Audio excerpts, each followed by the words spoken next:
Hello दोस्तों, तो आ चुके हैं हम लोग अपने नए वीडियो में। इसमें हम लोग फ्रिक्शन को रीड करने जा रहे हैं। तो फ्रिक्शन जो होता है वो होता है it is a such type of force. वो एक टाइप का फोर्स होता है where two surface are in contact, जहाँ पे दो सरफेस एक दूसरे के जुड़ाव यानी कि स्पर्श या कॉन्टैक्ट में रहते हैं, जो एक दूसरे के मोशन को अपोज करता है, एक दूसरे के बॉडी के मोशन को उसके ऊपर से अपोज करता है। तो उसी फोर्स को फ्रिक्शन कहते हैं। और फ्रिक्शन होने के लिए क्या क्या फैक्टर्स डिपेंड है, तो वो है nature of surface in contact, मतलब कि कैसा सरफेस नेचर के, मतलब उस नेचर किस तरह का सरफेस जो है वो कांटेक्ट में है बॉडी से, तो उस बेसिस पे फ्रिक्शन अप्लाई होता है। जैसे कि अगर रफ सरफेस है तो फ्रिक्शन ज़्यादा अप्लाई होगा, अगर स्मूथ सरफेस है तो फ्रिक्शन लो अप्लाई होगा। जैसे कि हमारा ज़मीन होता है तो वो कहीं पे रफ सरफेस होता है, कहीं पे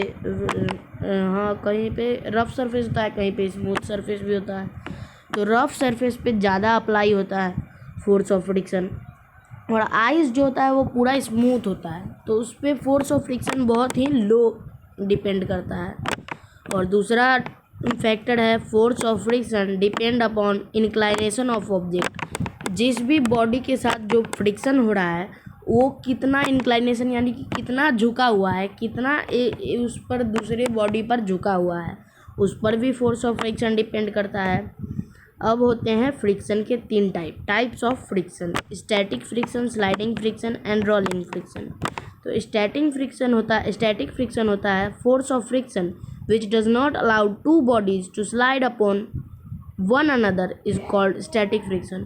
मतलब कि ये फोर्स ऑफ फ्रिक्शन ही होता है जो एक दूसरे बॉडी को एक दूसरे पर मतलब कि ससरने नहीं देता है, सीधा कांटेक्ट में फ्रिक्शन को अप्लाई करता है और वो सेल्फ एडजस्ट हो जाता है। और यही it is a self adjusting force. यह इसमें सेल्फ एडजस्टिंग फोर्स लगता है जिसके कारण ये एक दूसरे पर स्लाइड होने का मौका नहीं देता है किसी भी बॉडी को। दूसरा है हमारा sliding friction. Force of friction between two bodies when they are sliding upon ones another with uniform speed is called sliding friction.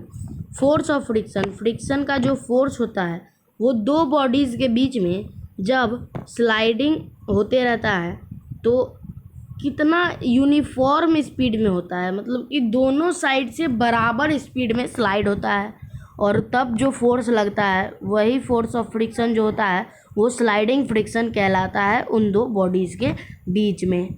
आगे है हमारा रोलिंग फ्रिक्शन।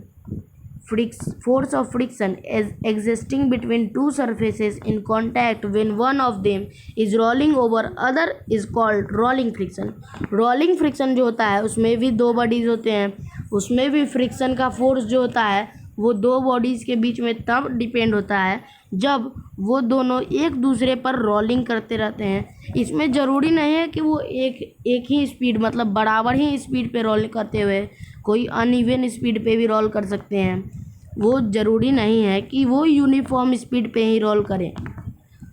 आगे है हमारा resistance of a motion of a ball rolling on a floor is an example of rolling friction. Rolling friction का एक example है, मतलब कि बॉल एक जो होता है फ्लोर पे रोल कर रहा है तो उस पर क्या फ्रिक्शन लग रहा है, कितना फोर्स ऑफ फ्रिक्शन उस पर लग रहा है, तो वो भी एक एग्जाम्पल है force of friction rolling friction का। तो experimentally it has been proved that, experimentally ये प्रूव किया गया है कि सबसे ज़्यादा फोर्स जो होता है वो स्टैटिक फ्रिक्शन में होता है, उसके बाद स्लाइडिंग फ्रिक्शन और उसके बाद रोलिंग फ्रिक्शन। ये तीनों फ्रिक्शन जो है ये फ्रिक्शन के टाइप्स है, पर सबसे ज़्यादा फोर्स एग्जिस्ट करता है स्टैटिक फ्रिक्शन में, उसके बाद स्लाइडिंग फ्रिक्शन में, उसके बाद रोलिंग फ्रिक्शन में।